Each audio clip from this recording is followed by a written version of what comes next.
Welcome to part 5 of our cognition unit. Today what we're going to be talking about is thinking and language and how those two pieces are connected.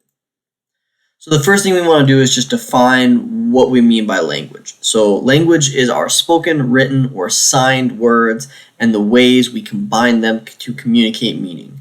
Now language is super important for human beings.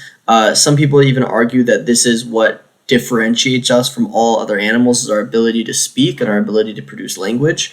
And the reason for that is what it allows us to do is to transport information from one person to another, from one mind to another mind. And again, this is incredibly important. It's really what's allowed us to evolve the way we have, not like biologically evolve, but to evolve as a species and to evolve science and technology and all the different things that we have, is that you don't have to figure out everything from scratch. You are able to learn just from someone telling you something or seeing something, just like right now, where you're learning all about psychology without having to study or figure anything out on your own. I'm just telling you it through language. There's a really nice quote that said this says, the average person today knows more about the universe than Galileo, Aristotle, or Leonardo da Vinci. And I think that's a kind of a really nice way, an interesting way of thinking about this. And really that's from language. And the reality is that's all true, is you as high school students knew more about the universe than some of the most intelligent, most groundbreaking people to have ever lived. Simply because knowledge stacks. For human beings, knowledge stacks on top of each other. And the reason we're allowed to do that is because of language. So it's incredibly important. So what we're going to talk about first is a little bit about language structure. So there's two basic parts that kind of build up the first pieces of language. We have phonemes and we have morphemes. Phonemes, morphemes. So phonemes are the smallest distinctive sound units. So obviously in most languages we're talking about sound because most language is spoken, although obviously there's a written component and there is can be like a signed component as well. Generally speaking though, the written component is coming from the spoken word as well. So the spoken part is where we're going to start. So these are the smallest distinctive sound units. Now in English, there's about 40 of them. This little chart here says 44 for North American English, but there's about 40 in English. In all of the human languages combined, all human speech, there are 869 different phonemes, so different sounds. Now notice the difference in the amount of sounds that there are in speech and the amount of sounds in English. This is a big reason, and something we'll touch on later, but why languages are so different, right? If you compare English and let's say like Chinese, the literal sounds that they're making are completely different. Okay, and we'll talk about some of the effects that this has later on, but there's completely different sounds that are literally being created.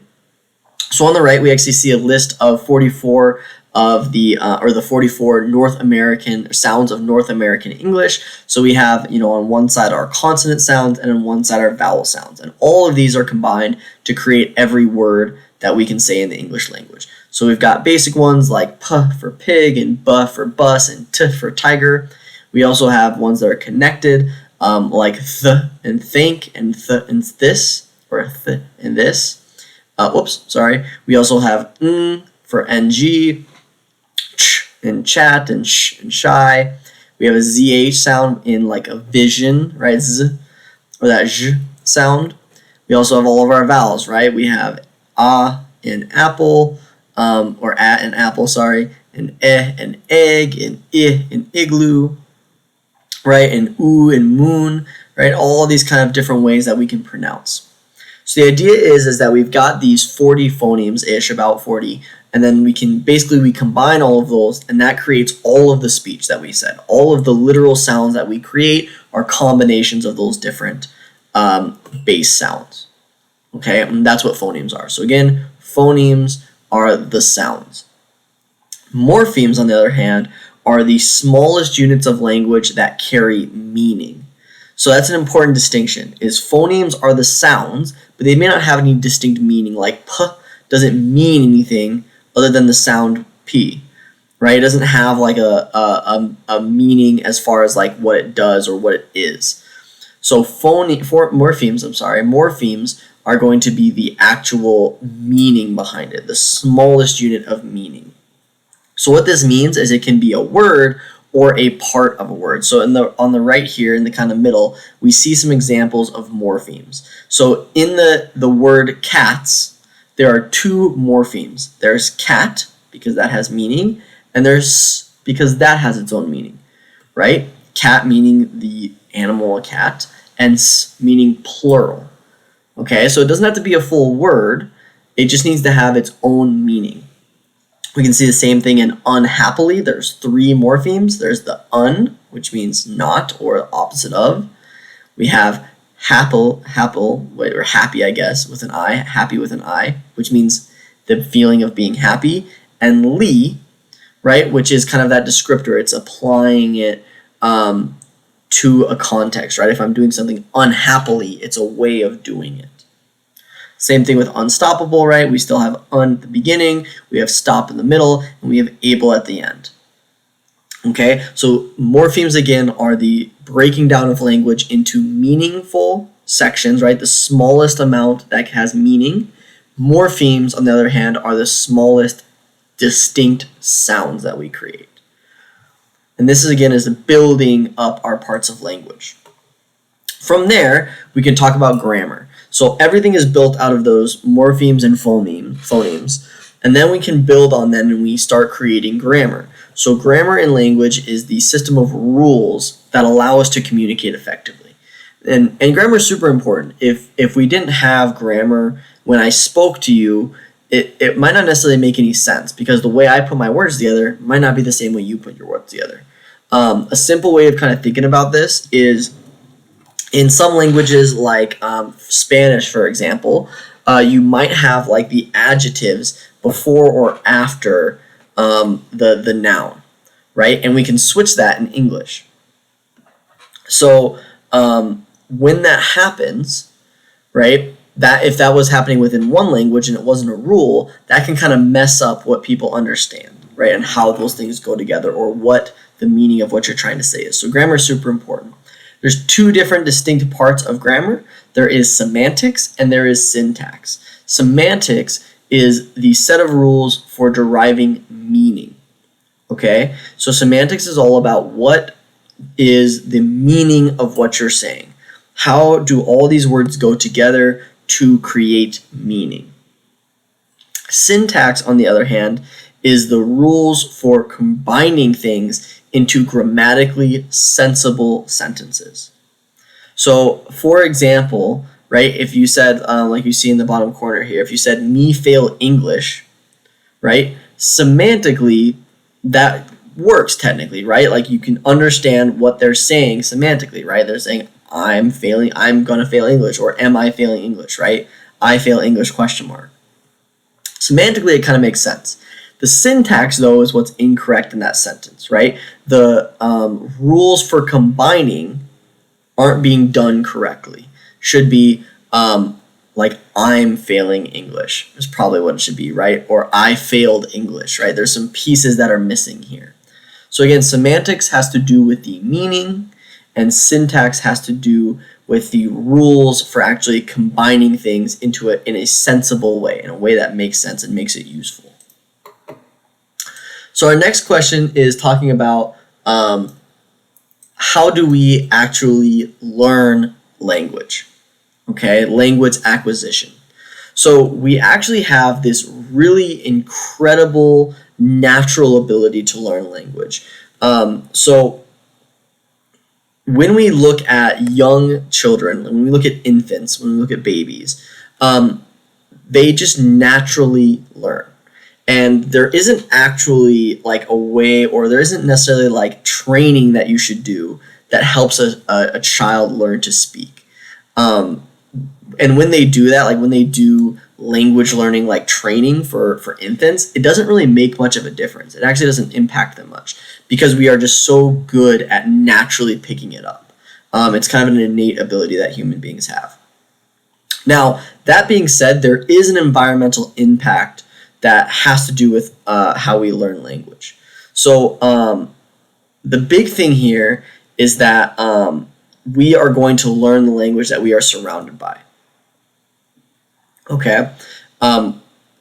When we are surrounded by language, that's what we're going to pick up. So that's why we speak the same way that our parents generally speak. That's why we use similar words. That's why we have similar speech patterns. That's why if our parents have an accent, a lot of times we'll have an accent, or if we're like with people that have an accent, we will pick up that accent as well, right? All of that is that environmental impact that is kind of connected with learning a language. And then the last piece is that even though there's some impact on what happens to us environmentally, all people, right, start speaking mostly in nouns. So whether you're speaking English or Spanish or Chinese or Portuguese or German or whatever else, right, pretty much all children, when they learn to speak, start with nouns. They learn nouns first, and then it builds from there. So it's kind of a natural progression that we see across the board. So let's I want to ask you a few questions about this, just to kind of let us think about this concept a little bit. So I want you to kind of answer these two questions for yourself as we go. So the first one is, how many words of your native language do you think you learn between your first birthday and your high school graduation? So from, the age 1 to age 18. How many words do you think you learn, like you actually know? That's what it means. Not necessarily that you've heard, but words that you actually know. And the second question is, can you state the rules of syntax for the language or languages that you speak fluently? Okay, now I'm going to answer these, so if you want to think about it a little bit more, go ahead and pause it here. But our first answer is that you actually probably know about 60,000 words. So in between being 1 year old and turning 8 and graduating from high school, you'll have learned about 60,000 words in your own native language, right? That's about 10 words every single day for that entire time period.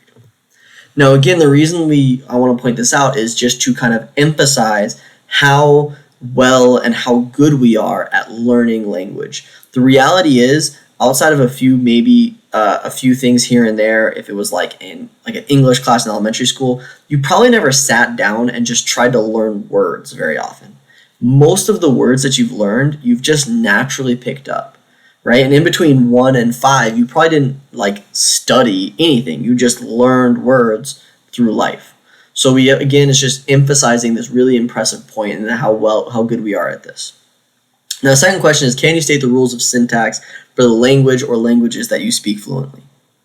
Now, chances are the answer to that was probably no for most of us, right? You probably can't state what are all the rules of the English language, right? What are the rules of syntax?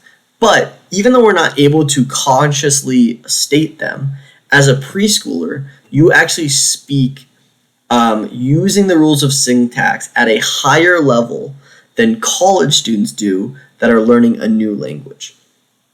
And that's one of the things, again, it's kind of just showing how good we are, especially as young children, at picking up language. Why, when a child is in a household that speaks whatever language, they can just learn it almost instantaneously, right? I shouldn't say instantaneous, but they learn it so easily that we naturally pick up not just the words, but we also pick up the rules even without knowing them. Even without understanding all the complexities of English language, you guys all speak fluently, right? I don't know all the syntax rules of English language, yet I can speak to you, clearly and kind of get all my points across. So it's again just kind of emphasizing these points that we've been making so far. So let's talk a little bit about some of these other pieces. So when do we actually learn language? This is going to be broken down a little bit into a few different sections. So the first thing is what is called receptive language. This is the first thing that we're going to learn as far as language goes. And what it is it's the ability to understand what is said to and about oneself. So what this means is one of the very first things we're going to learn is when we are being spoken to, right? Or when we are being spoken about. So this is why little kids that can't really speak, right? If you talk to them or you say their name or you're speaking to them, they know you're speaking to them. They might not know what any of the words you're saying are. They might not understand what it is, but they know that they are being spoken to. That's this idea of receptive language. Now, in addition, we also know that infants are able to actually learn statistical aspects of human speech. So this is kind of a weird thing, but basically what they've done is they've played sequences, of nonsense syllables. So basically like what he's saying right here, just a bunch of sounds that don't actually mean anything. And what they found is that when they do that, if they have a section of those nonsense syllables that is repeating, right? So every once in a while there's that same little section of a few different syllables, the infant will actually recognize that those are being repeated within about 2 minutes. So again, we're able to pick up and hear these very kind of specific distinctions, even in something that isn't a real language. It's just random, it's just nonsense. At a very, very, very young age. Again, at infants they're speaking of here. So let's continue to talk about how we develop from there. So eventually we're going to get to what is called a productive language, which is our ability to produce language. So we're able to understand, at least at a really, really base level, language far earlier than we're able to actually start producing it.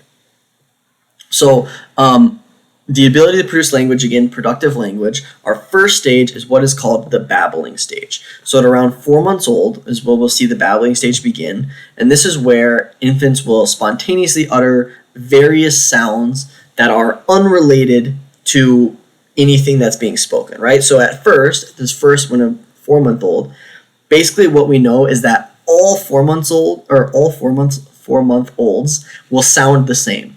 Not exactly the same necessarily, but they're babbling. They're not babbling. It doesn't sound like a language. It doesn't matter where they grew up. It's basically random. Okay, it's just random noises that they're making. But at about 10 months, we actually lose the ability to discriminate and produce sounds outside of our native language. So what this means is that about 10 months, someone who is trained could go in and listen to multiple 10-month-old babies that were babbling and be able to recognize what native language their household speaks. And that baby loses the ability to literally produce those sounds that are of other languages and to discriminate those sounds of other languages. This is why if you're not a native speaker, so if you hear somebody, let's say you don't speak any Spanish, and you hear someone speaking Spanish, it can be really hard to understand like where the words end. It can be hard to understand where the sentences end. It can be hard to differentiate the different sounds. Same thing if you're listening to someone who's speaking like Chinese and you don't know any Chinese, or Japanese and you don't know any Japanese. We actually literally lose the ability to do that. And it's not only the ability to hear it, but also to produce it. This is why learning some languages can be very, very challenging. And one of a really good example, we'll kind of watch this little video here in class, but one really good example is this is why someone who comes over from another country who is a native speaker, right, who has to learn English, why they will always have a certain accent. Right? And there's certain words that they will literally always mispronounce. The reason that's happening isn't because they don't know. It's kind of because they don't know. But it's basically because they literally cannot physically hear the difference and they cannot make the sound correctly. Okay? And this is why you'll always be able to tell the difference between a native speaker of a language and someone who's learned it, depending on the language, obviously, a little bit.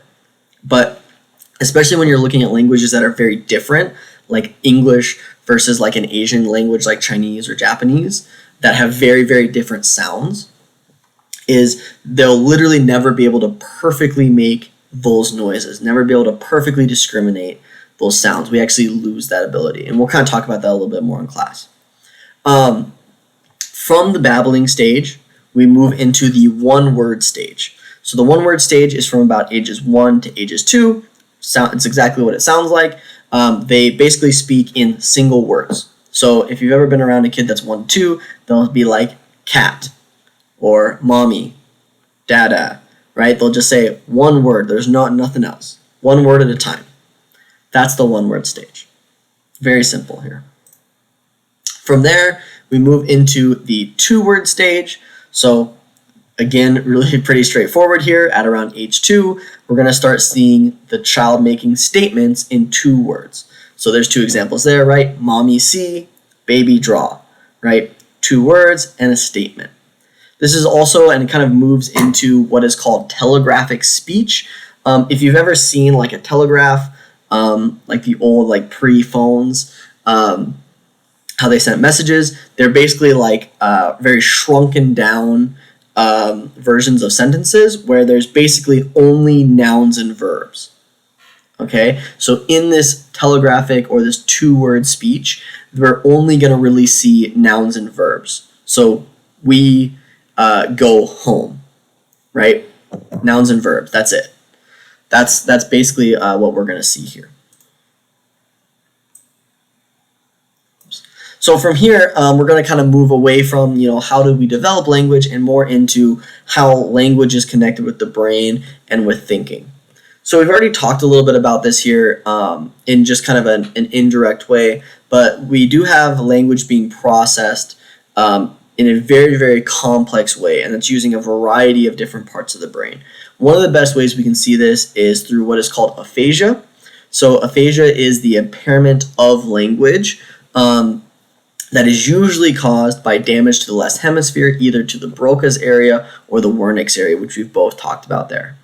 So again, when we see damage to one of those 2 areas, what we'll see is aphasia, which is this impairment in our language. And how that works can be very different. We've talked about that before, right? It could be the inability to speak something, but the ability to read words. It could be the inability to understand speech, but I can speak correctly. It kind of depends. We can also have what's called like this word salad, which you see here. So in his head, he's thinking, I want an apple. But what he says is marble yellin' I him gofratic. Right? So again, there's basically just aphasia would be that problem in his ability to speak. Now again, there's a wide variety of what can happen depending on, how the damage has happened and what's happened to that thing. But aphasia is that larger category. So let's get into the connecting language to thought. So one of the big questions of psychology is what comes first, thinking or language? Do we think first, or is the language being used to think? And this is kind of an interesting thing. Basically, everybody thinks in words. So when you think about something, you are literally using words to do it. There's very, very few people that don't, although some people do. So there's kind of this debate on what does that mean. So we've got 2 basic sides. We've got linguistic determinism and linguistic influence. So linguistic determinism is the strong form of Benjamin Lee Whorf's hypothesis. Okay, so this is basically his hypothesis was that language controls the way we think and interpret the world around us. So literally, if you spoke a different language, let's say for some reason you don't speak any English and now you speak some other language, it would not just change the language you speak, but literally change the way that you think, the way that you understand the world. And we can see this in different cultures where different cultures, different languages might not have a word for something in your culture or your language, right? You might not literally have a word to describe that thing. So for example, I can't remember which culture it is right now off the top of my head, but there's certain cultures that literally don't have a word for the past. Like there's literally no way to talk about the past. It doesn't exist. Now, according to Benjamin Lee Whorf, what that would mean is that because there's no word to talk about the past, you literally can't think about it. That it actually changes your ability to understand and interpret the world. Now we also have the other side, which is linguistic influence. Now linguistic influence is kind of the same thing, but it's just weaker. Okay, they're always going to say that their linguistics have an effect, but the question is really how much. So does it determine everything, or is it just an influence? So linguistic influence is just the idea that language affects thought.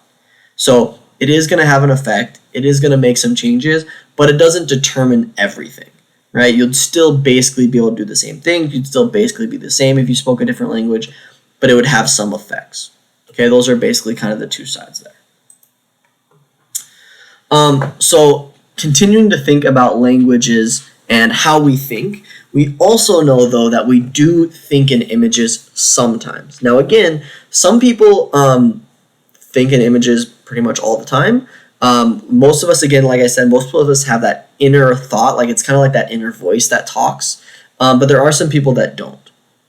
So thinking in images is that the idea that sometimes we think with images before we think with words.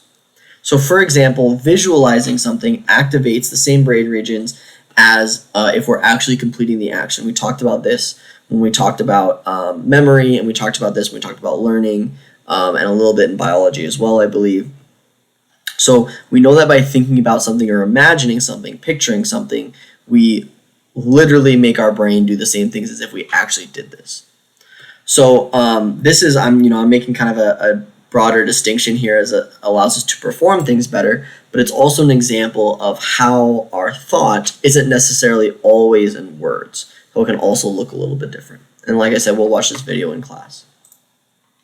Okay, so that wraps up the last piece of our first part of cognition. So this is technically part 5, but we're going to split this unit in half. So please go ahead, take a few moments, do a quick summary, and then we'll be adding on to this next semester.